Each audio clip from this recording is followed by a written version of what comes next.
তো বন্ধুরা নতুন ব্লগে তোমাদের অনেক অনেক স্বাগত। তোমরা সবাই কেমন আছো? আশা করি তোমরা সবাই খুব ভালো আছো। তো এখন ঘড়ি কাটায় বাজছে 8:30, বুঝতে পারলে? তো সকাল সকাল শাড়ি ঠাড়ি করে রেডি হয়ে নিয়েছি। আজকে আমাদের এখানে ভোট দিতে যাচ্ছি সবাই। আগে ভোটের পর্বটা মিটিয়ে দিয়ে আসি, তারপর রান্না বাড়ি যা আছে করবো। তোমার দাদাভাই অস্থির হয়ে গেছে, চলো চলো চলো করছে।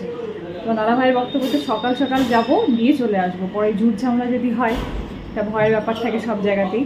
যে কারণে যাচ্ছি, আগে ভোটের পর্বটা সেরে আসি, তারপরে ঘরের পর্ব সারবো, বুঝতে পারলে তো? আর আমি যেভাবে সেরেছি, যে ভোট দিতে যাচ্ছি না কি বলে 25শে বৈশাখের অনুষ্ঠানে যাচ্ছি, বোঝা মুশকিল হয়ে যাচ্ছে। যাই হোক, তো চলো।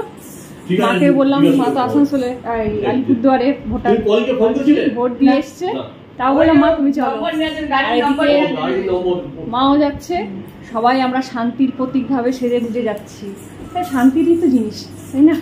যেই জিতুক সেটা বড় কথা না, কথা হচ্ছে দেশটা যাতে মানে শান্তিতে থাকে, এটাই আশা করবো, তাই না? চলো, চশমাটা পরে নিলাম, এবার লাগছে তো ভোটার প্রার্থী। চলো মা, বেরোনো যাক। তো বন্ধুরা, তোমার ভোটের পর্ব মিটিয়ে দিয়ে এলাম। এই দেখো চিহ্ন লাগিয়ে এসছি, আর কেউ বলতে পারবে না যে ভোট দিইনি। তো যাই হোক, তোমার দাদাভাইকে বললাম যে এত বড় কাজ করে এলাম, ঘরে গিয়ে আর টিফিন করতে পারবো না, তুমি কচুরি তরকারি নিয়ে নাও। সেগুলো নিয়ে এলাম, সাথে আছে মিষ্টি। আর কি বলতো, খালি সকালবেলা চা খেয়ে বেরিয়েছি। এখন ভোটের পর্ব সারা হয়ে গেছে, এবার রান্নাঘরের পর্ব সারা। আর রান্নাঘরের অবস্থা প্রচুর খারাপ হয়ে আছে, বুঝতে পারলো তো? খালি চা খেয়ে বেরিয়েছি। চলো সকালে টিফিনটা সেরে নিই, তারপর বাকি কাজগুলো করবো। তো বন্ধুরা, তোমার ভাত চাপিয়ে দিয়েছি, আর এদিকে হচ্ছে আলু পোস্ত, ঘুটিটা স্পেশাল রান্না। এটা করলে মোটামুটি রান্না কমপ্লিট। আর করেছি, আপনাকে দেখাই কি বলতো, যেহেতু বাচ্চা গুচি সবজি সব করে থাকবে, যে কারণে সব করে দিতে হচ্ছে, বুঝতে পারলে তো? থাকলে পরে নষ্ট হয়ে যাবে। তোমার অল্প একটু করলা পড়েছিল, করলা ভাজা করলাম। তারপরে করলাম হচ্ছে একটা আম পড়েছিল, আমের টক। আর করলাম ডাল। এই পর্যন্ত এখন রান্না হয়েছে। এবার যাব হচ্ছে, আমার দিদি আছে যার বাড়ি থেকে আমি এখানে এলে পরে আর কি শাড়ি কিনি, সেই দিদি বাড়িতে এখন যাব। নাহলে না আমার আর যাওয়া হবে না, জানো তো? কালকেই তো বেরিয়ে যাবো সকালবেলায়। তো মোটামুটি রান্না হলো। তো এবার মা বললো মা পোস্তরে চাপাতে, একটু ঘুরে চট করে যাবো, চট করে চলে আসবো। তোমার দাদাভাই ওইদিকে হারমোনিয়াম বাজাচ্ছে, চলো দেখাই গিয়ে। সর্বগুণ সম্পন্ন লোক, বুঝলে? চলো, তোমাদের দাদাভাই বাজাচ্ছে, দেখো কোথাও এসে বাদ নেই। সর্বগুণ সম্পন্ন লোক, মাউতার গান, হারমোনিয়াম, তারপরে কি কি কি সব বাঁশি ফাঁসি আছে, সবই মোটামুটি বাজাতে পারে। সর্বগুণ সম্পন্ন লোককে আমি বিয়ে করেছি, যার মধ্যে এত গুণ।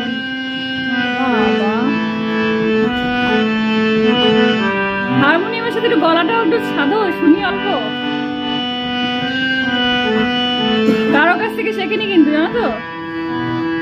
কি বলতো বন্ধুরা, দুই মাকেই নিয়ে যাচ্ছি, ঘরেই থাকে ওরা। বললাম চলো, শাড়ি দেখতে কার না ভালো লাগে বলো তো? সবার মোটামুটি শাড়ি দেখতে ভালো লাগে, দেখিয়ে আসি। আর দিদি বারবার করে বলেছে যেতে, কালকে যেন বাড়িতে এসে বলে দিয়ে গেছে সবাইকে যেতে। তো চলো। হ্যাঁ, তো দেখো বন্ধুরা, এই দিদি এখান থেকে তো আমি শাড়ি নিই, দিদির সাথে আমিও বসে গেছি শাড়ির ভান্ডার নিয়ে। কোনটা নেবো বুঝে উঠতে পারছি না, নিচেই বসে গেছি। আর মা তো ক্লান্ত হয়ে আবার উপরে উঠে গেল দেখতে দেখতে। আর এইদিকে মা বলছে যে আমি দেখবই না, চোখটা ঘুরিয়ে নিচ্ছে। বলো তো কি অসুবিধা। আর এই হচ্ছে আমাদের গুড়িয়ারা ছেলে, গুড়িয়ারা নিয়ে আমাদের 400। তোমাদেরকে দেখাবো পরে ঘরে গিয়ে কি কোনটা নিলাম না নিলাম, আপাতত দেখি। তো বন্ধুরা, কি বলতো, বাড়িতে এসে অনেক গাদুনি বকানি খেলাম সবাই আমরা, বুঝলে? তো চলো তোমাদেরকে চটপট করে দেখিয়ে দিই কি কি মার্কেটিং করলাম। চলো, সবই নিয়েছি কাজের জিনিস, বুঝতে পারলে? কোনোটাই অকাজের জিনিস নিইনি, তবে গিয়ে এদের মাথাগুলো ঠান্ডা হলো। তো প্রথমেই যেটা তোমাদেরকে দেখাই সেটা হচ্ছে চাদর। 3খানা চাদর নিয়েছি, 3টে ঘরের জন্য। তো 400 টাকা করে নিয়েছে চাদরগুলো, পিওর কটনের।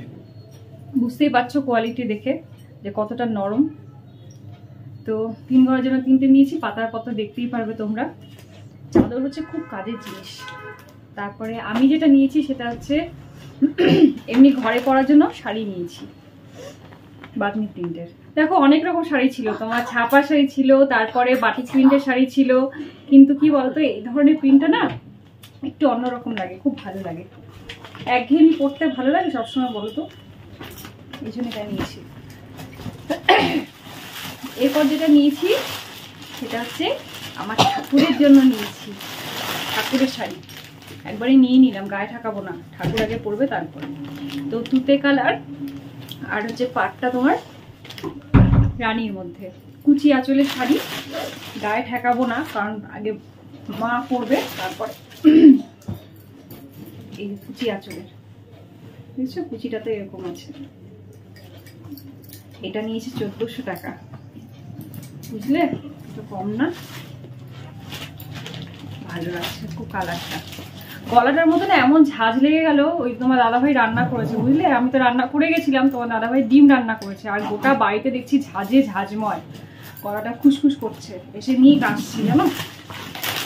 আরেকটা যেটা শাড়ি নিয়েছি, দেখো এই শাড়িটা কি সুন্দর না, কালারটা আমার এত সুন্দর লাগলো, আর লোভ সামলাতে পারলাম না জানো, ভেবেছিলাম নেবো না, কিন্তু ওই যে মেয়েদের তুই একটা জিনিসের উপরই লোভ, সোনার উপরেও তো লোভ থাকেই, কিন্তু সোনা তো কিনতে পারা যায় না, শাড়িটা তাও কিনতে পারা যায়।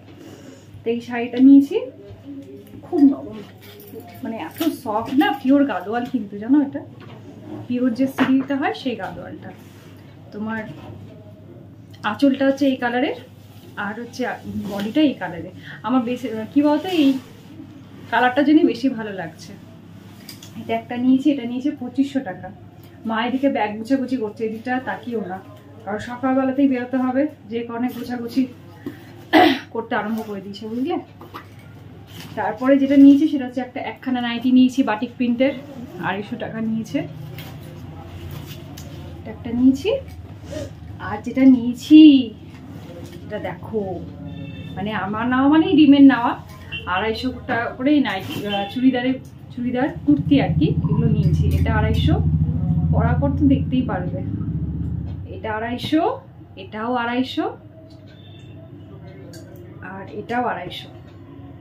কালারগুলোর জন্য খুব ভালো লাগছে জানো তো। আর কি বলতো, দিদির এখানে না গেলে পরে কোনটা নেব আর কোনটা নেব না, মাথা পুরো খারাপ হয়ে যায় জানো তো, মানে চোখটাকে আমাকে বন্ধ করে রাখতে হয়। আমার দাদা ভাই বলেছে এই তো যাচ্ছে, কি যে আনবে তার কোনো ঠিকানা নেই।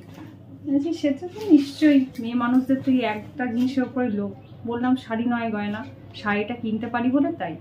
আর কি বলতো, দিদি আমাকে একটা জিনিস গিফট করলো, সেটা হচ্ছে এই চুড়িদারটা। এটা কি বলছে, নায়রা কাট না কি কাট, জীবনে প্রথমবার নামটাও শুনলাম, আর পরবো জীবনে প্রথমবার, বুঝলে তো। দেখো তো কেমন লাগছে, দিদি এটা আমাকে দিল। এই যে একটি সাইডে এসব কি কাটাকুটি আছে, মনে হয় এটাকে নায়রা কাট বলে, তার সাথে আছে এই প্যান্টটা।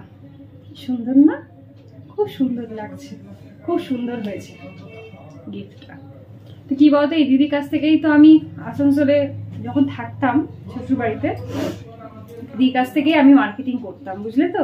কিন্তু এই যে আলিপুরদুয়ারে যাওয়ার পর আমার এত অসুবিধা হয়ে গেছে না এই মার্কেটিং করা, মানে দিদির কাছে ব্লাউজ বলো, ব্লাউজ বানানো বলো, সমস্ত কিছু এই দিদি করতো। তো যাই বন্ধুরা, আজকের মতো ব্লগটা এখানে শেষ করছি। এখন গোছাগুছি অনেক কিছু বাকি আছে, কিছু গুছাইনি সেরকম হবে, মা গুছালো কিছুটা, এবার আমি গোছাতে বসবো। আজকের মতো ব্লগটা এখানেই শেষ করছি। যদি ভালো লেগে থাকে অবশ্যই একটা লাইক করে দিও। কালকে আবার একটা নতুন ব্লগ নিয়ে আসবো, ততক্ষণের মতো টাটা। কালকে দেখা হবে রাস্তাতে, আবার সেই 5টায় বেরোনো। বলি না যে এই যাওয়ার নাম শুনলেই আমার পেট গুড়গুড় করতে থাকে গো। চলো হ্যাঁ।